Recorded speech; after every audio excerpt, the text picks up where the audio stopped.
Michael Neale, and that's me on Twitter. Don't bother following me, it's mostly irony and snark, and I'm really trying to do less of that, but it's getting harder. Alright, so I was one of the co-founders of a company called CloudBees. We started it in April Fool's Day 2010. I'm a bit of a dog's body generalist. I do a bit of everything, including JavaScript. And today I want to talk to you a little bit about building JavaScript and why you want to do that. And really it boils down to, pass or pass, bars, embar, all of the arses really. So all of these platforms taking all the stuff away as developers to do other than doing things like JavaScript.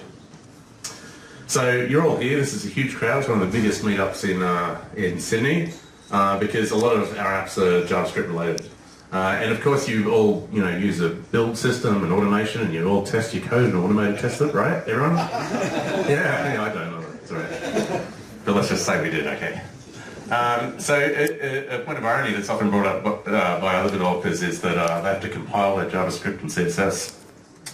And their server-side stuff now they don't even need to, even if they're doing things like Java now with things like the Play framework. You don't really even have a discrete compile step there anymore, yet you often do with JavaScript to deploy it.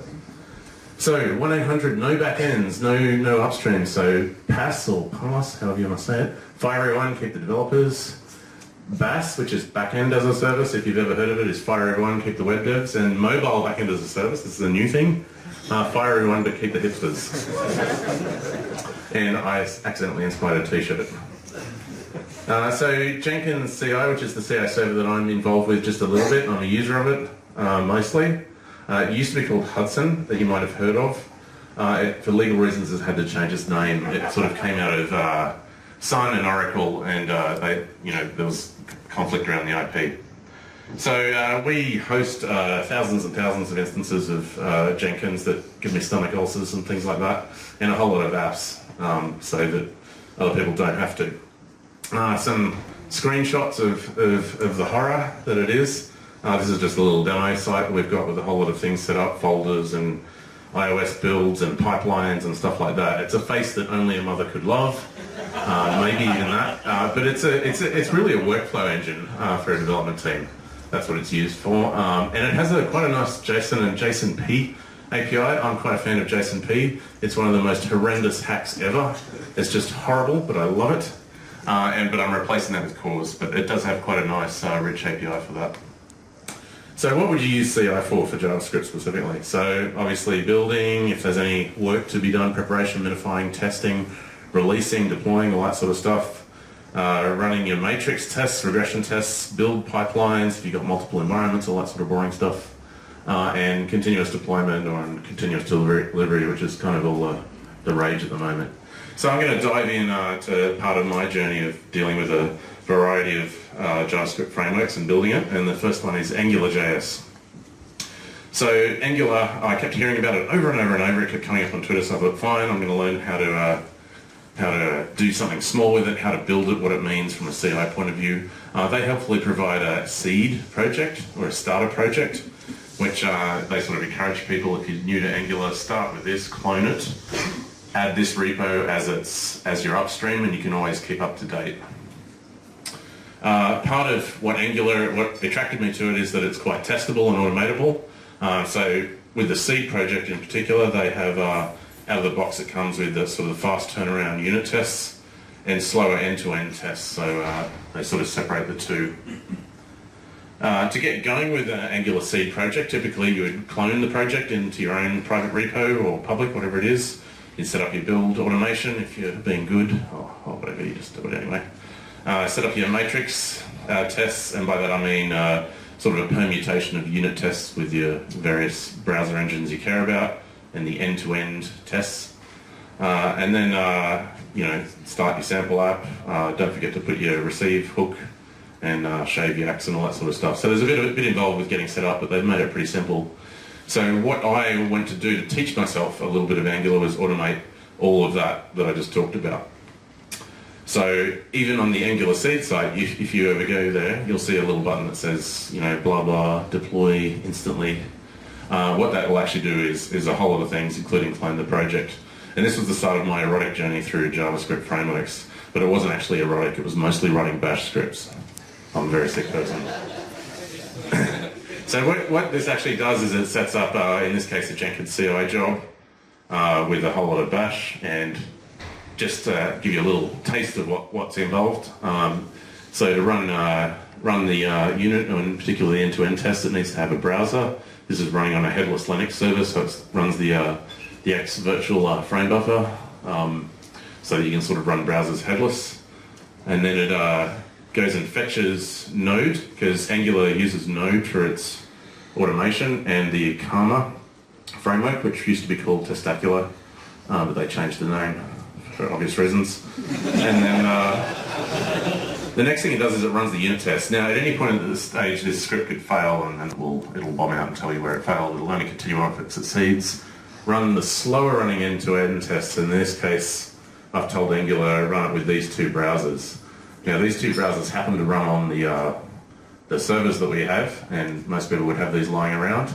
And Angular takes care of launching those and shutting them down, all that sort of stuff. And then I've told it to export it in a certain format that I can report on.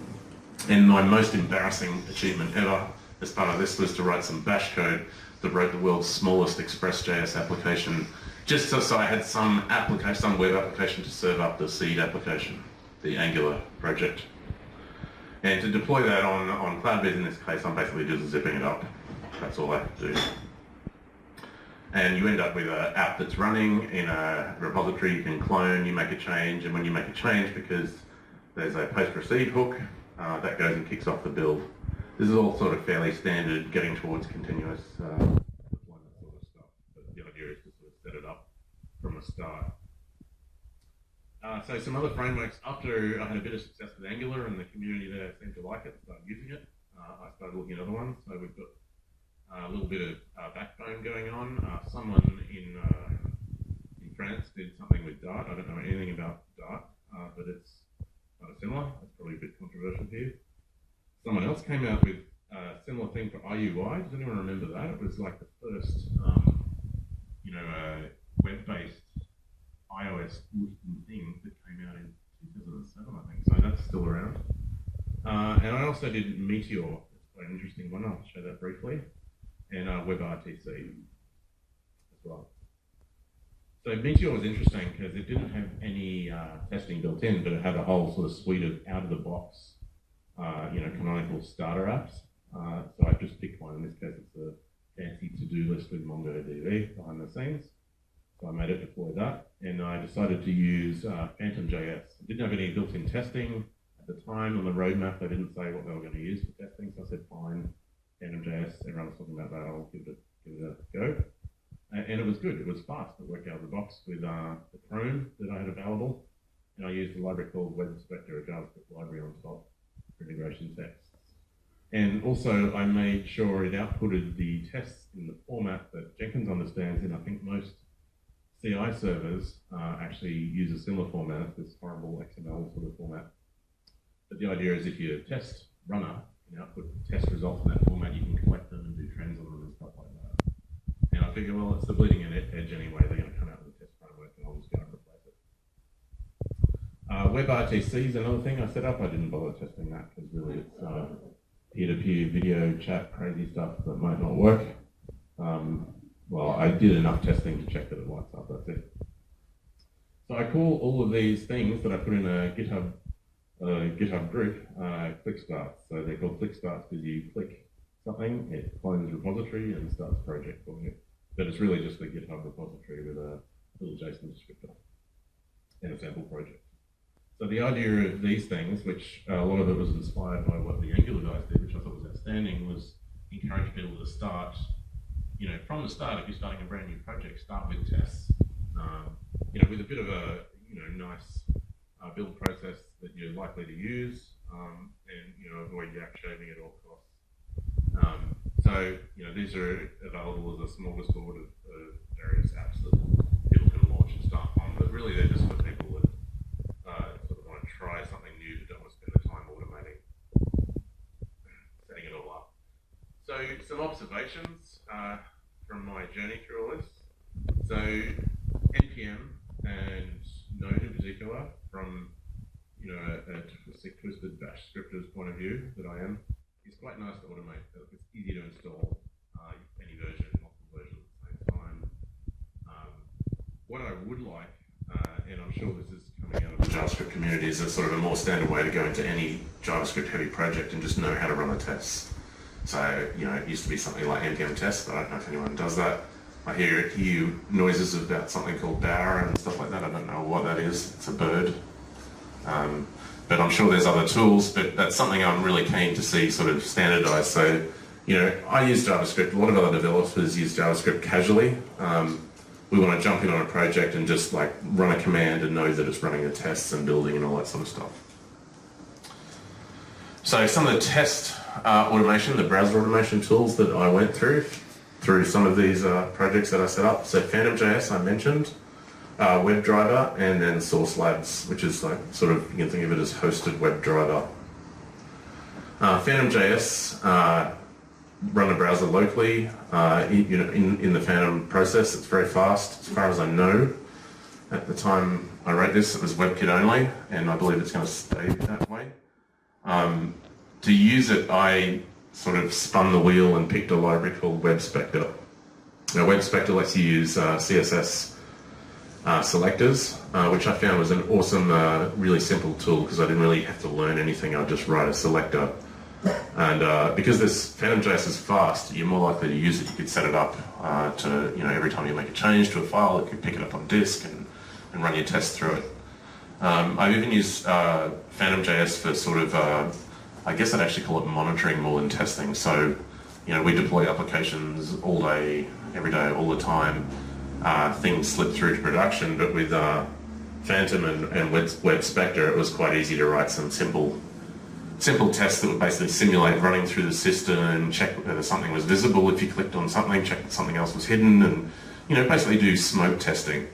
It's a really great sort of fun tool for that. WebDriver, which sort of followed on from something called Selenium that a lot of you have probably heard of.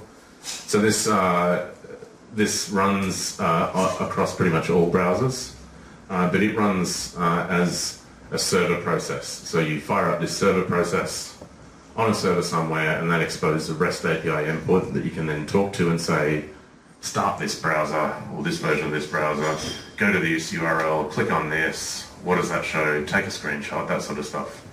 So it's quite powerful, sort of a low-level library. There's various JavaScript clients on top that I've used. I can't remember the one I ended up settling on, but it was fairly familiar to use. Now, Source Labs is a hosted service that we partner with, and many others. So this is good for when you absolutely, positively have to test every permutation of browsers, OSs, browser versions, and all that sort of stuff. And it's WebDriver based, so basically you end up with this endpoint that you talk to and you fire things at it, like start this browser on Windows and then go to this website and all that sort of stuff. Click around it. And there's a Jenkins plugin for that, and I'm sure there is for most other CI servers. So you basically go through this, it's quite a long list, of OS, browser version combinations, select all the ones you want it to run your tests on, and then it takes care of basically telling Source to launch all these servers or processors and make them available to your build server. So it runs a little connector process that creates a VPN-like tunnel from where you're running your tests. But then you run your test scripts just as normal. It just happens to be going across the wire, and then it'll come back and click on your app and that sort of stuff. So it's quite a powerful little tool for when you really, really need to do that sort of permutations and testing. So anyway, that's it. Just a quick one. Thanks everyone for hanging around. And any questions?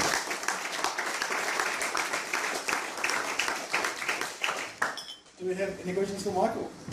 One in the back.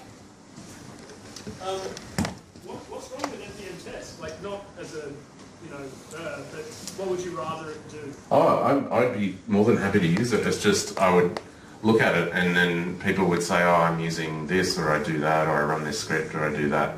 Nothing. That's, for me, as someone who's a bit of an outsider, that I'd happily go, okay, this project needs npm. Fine, which version they want, I'll put that on. It takes seconds.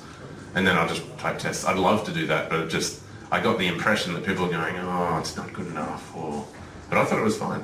Like it's This is just defining your scripts and your package.json. So you right. can like an bash script. Well, if that's what people are doing, then I'm happy. I just got the impression that you know, through all the things I did, that I couldn't just do that. I'd rather just do that. So yes, there's nothing wrong with it. So yeah, that's the answer you wanted, isn't it? So yes. Any more questions? One more question and we'll finish on that. So you mentioned the small slide about testing of RPC and I kind of skipped over it. I'd be intrigued as to how you could automate testing with RPC. Well, that's why I kind of gave up. So I'd fire up the app and check that it answered to, because it uses WebSocket. So at the time we sort of co-funded some work with Nginx to build in WebSocket stuff into the Nginx server. So that, because we have, you know, thousands of servers and proxying going on, and we were going to move away from Nginx, but we didn't want to. But part of that was bringing WebSocket on board, and WebRTC was like, it just turned out to be a flagship application. Someone came out of the woodwork and got something working with, I think it was with Node and some canonical demo app. But yeah, I just checked that the app ran up and responded to WebSocket stuff. That was all. Yeah, I don't know how you'd test the video. Yeah, that would be kind of amusing. Yeah, that's right. Yeah, so. Is person 2 wearing trousers? Yeah, that's right. Fail! Every now and then I just fire it up to check that it still works with, you know, the latest Chrome, and you know, just manually, and you know, if anyone happens to join at the same time, that's cool. It's like make your own chat roulette. So, yeah. Thank you. Thank you, Michael.